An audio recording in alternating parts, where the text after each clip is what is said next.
So what really happened between Don Robbie and Troopz? How did they go from the people's favorite duo in fan TV, brothers on and off camera, to now allegedly not speaking for over a year? Okay, sit back, relax, and let me explain with my well-educated theory. A deep dive into how two key figures, pioneers and founders of fan reactional TV, are now on the brink of a public beef. Now, I've got to be fair and honest. Please don't take this video as fact, gospel, or the final truth. This is opinions, theories, analysis, and what-ifs, all taken from real timelines, events, and social media posts, carefully pieced together to give the answer we all want to know. And that is, drumroll please, what really happened between Troopz and Don Robbie. To understand this story, we've got to start with the man who built the empire, the voice, the face, and the driving force behind one of the biggest fan media platforms in the world, Don Robbie. Before AFTV became a global name, Robbie Lyle was just another die-hard Arsenal supporter with a camera and a vision to give real fans a voice. No corporate filters, no fake narratives, just passion, raw emotion, and truth straight from the streets outside the Emirates. He didn't wait for permission. He grabbed a mic, hit record, and gave the people what they'd been waiting for: football from the fans' perspective. While pundits sat in TV studios, Robbie was outside in the cold, surrounded by energy, by anger, by laughter, by realness. That's how AFTV was born, not from money or media connections, but from pure authenticity. And soon his vision took off. The interviews went viral. Names like DT, Claude, and Heavy D became household names, and AFTV turned into a movement. But every movement needs voices, personalities that connect with the people, voices that spark emotion and carry the energy of the streets. And that's when Robbie met a young, loud, passionate Arsenal fan with a sharp tongue and endless charisma. That man was Troopz.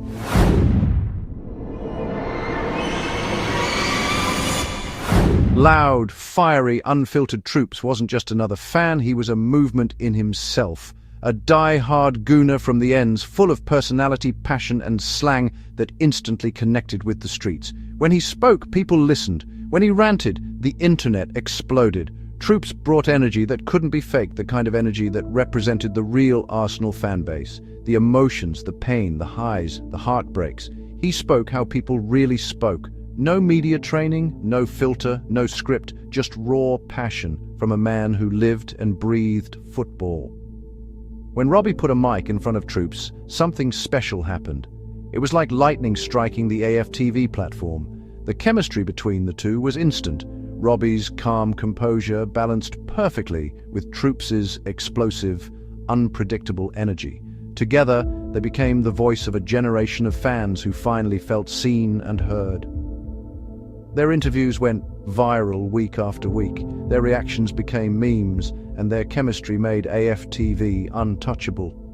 Robbie had the platform, Troopz brought the spark, and together they took fan media to levels no one ever thought possible. But who would have thought that years later, these two close friends, the faces of fan TV, would stop speaking altogether?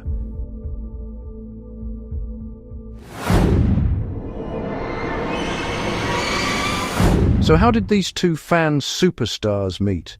In the prime AFTV years, Don Robbie had an all-star YouTube lineup from Ty to Claude, from DT to Troopz. Robbie was going platinum in terms of views every single week. The channel was unstoppable. Every Troopz video was hitting 100K within days, his rants turning into viral moments, his clips smashing millions of views within weeks.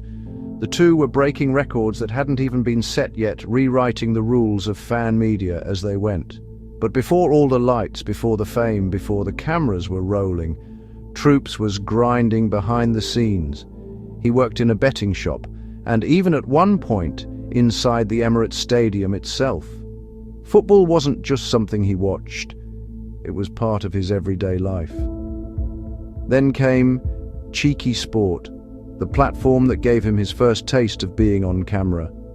His charisma, his slang, his energy, it was different. It felt real.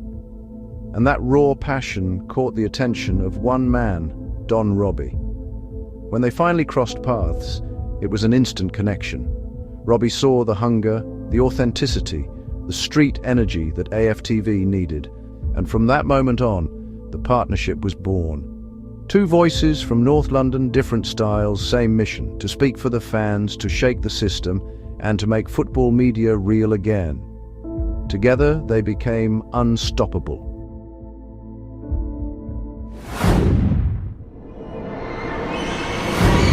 Over the years, Troopz and Robbie became more than just co-workers. They became brothers. Their chemistry on screen was unmatched, and together they fronted some of AFTV's biggest and most iconic shows.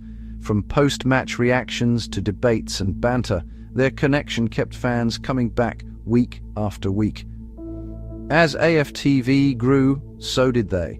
Troopz launched his own YouTube channel, Troopz TV, and began building a brand outside of the AFTV world. At the same time, Robbie continued to expand the AFTV empire. The two were unstoppable, feeding off each other's energy while taking fan media to new heights. Then came the biased Premier League show, a mix of jokes, debates, and pure vibes. It was classic Robbie and Troopz, the kind of content fans couldn't get enough of. But after years of going viral and becoming household names, everything changed. Troopz had reached his peak on AFTV, and soon came an offer that would take him across the ocean. A major US media company called Barstool Sports came knocking, offering Troopz a life-changing deal to take his voice and his personality to America. It was a bittersweet moment. Fans were sad to see him go, but deep down, everyone knew this was his next big step, the chance to become an international sports personality. Robbie stayed behind to keep AFTV running strong, while Troopz packed his bags for New York. He said his goodbyes, passed the torch to White Yardie, and left for bigger and better things in the States. A new chapter had begun, but behind the smiles and the send-offs, something was changing. To be fair and unbiased, we have to admit we don't know what really went on behind the scenes at Barstool to understand the exact reasons why they decided to part ways with Troopz. The only people who truly know are Troopz himself and the owners of the company, but what I can tell you is how it looked from the outside, the perceptions fans had, and how the situation appeared publicly. Troopz moved to America to follow his dreams. He's a massive fan of Max B, American hip-hop, and the culture that comes with it. So when the chance came to live there and talk about sports full-time, it was only natural that he said yes. But Troopz had an entire social circle and family back home in London, and throughout his time at Barstool, he gradually began spending more and more time back in the UK. Fans started to notice. Comments began to appear. Hasn't this guy moved to America? Why is he always back in London? Supporters also noticed he wasn't creating as much new content, or that his passion didn't seem as strong as it once was when he was at AFTV. Many expected him to cover the American Soccer League and really dive into US sports, but that never quite happened. There was so much potential for him to dominate the American market, to cover US football, basketball, and soccer, while still representing the Premier League scene. But a combination of rarely being in America, not adapting his content to attract US viewers and advertisers, and slowing down his output, all led, in my opinion, to his departure from Barstool. If Troopz had fully locked in, covered American sports, as well as the Premier League, and turned Troopz TV into the AFTV of North America, he'd probably be on ESPN by now. But sadly, that wasn't the case.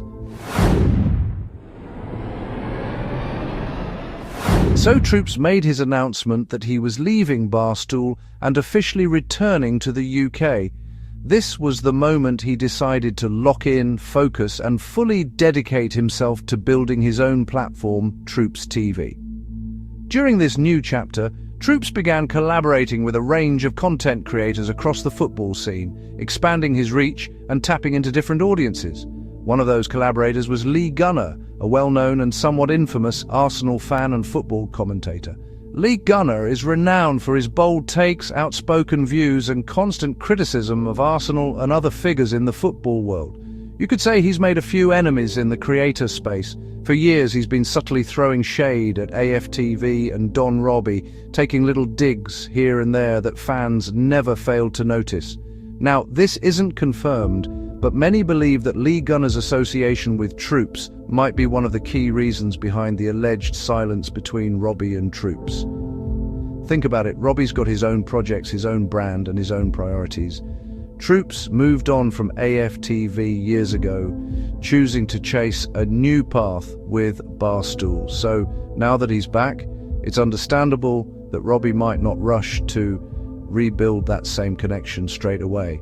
It doesn't necessarily come from malice, more from practicality. From a logical point of view, Robbie's just keeping his focus where it's always been on his platform. But on top of that, Troopz' regular collaborations with Lee Gunner, a man who consistently throws shade at AFTV, might not sit right with Robbie. Maybe he feels a type of way. Maybe he expected more loyalty from someone who helped build the AFTV brand from the ground up. Maybe that's where the real distance began. Now, all of this really came to light after Troopz was asked about Turkish's departure from AFTV.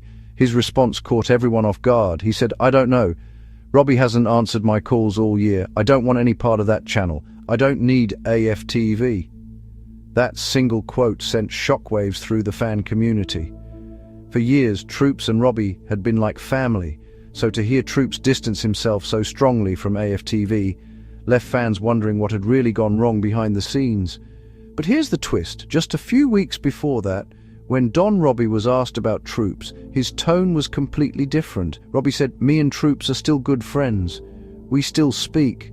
Two very different statements, two very different perspectives, and that's what makes this story so complex. No one outside their circle truly knows the full picture.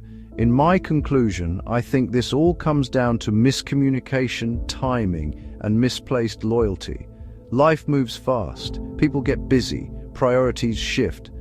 I don't think there's any real hatred here, just a breakdown in contact between two people who once helped change fan media forever.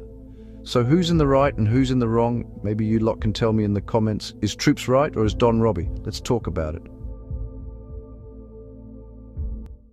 It's your boy, the one and only Benedict Brick-A-Lot, back again with another exclusive, creative, and one-of-a-kind documentary. Don't forget to like, comment, and subscribe to the channel. Stay locked in for more drops coming soon. The streets have spoken. This video is an investigative documentary. It does not intend to mock, shame, or humiliate any individuals or groups involved. No unverified claims or allegations are presented as fact. All information included has been publicly shared by third parties, media sources, or the individuals themselves. I'm not responsible for the accuracy or opinions expressed in third-party content. This video is created under fair use for commentary, analysis, and reporting, and complies with YouTube's community guidelines. This video does not seek to glorify or glamorize negative behavior, but aims to provide an educational insight into realities often overlooked or unseen by the wider public. As I always say, there's one simple rule. If you don't speak on it, I can't report on it. I hope you enjoy the video. Some things are better left unsaid. The streets have spoken.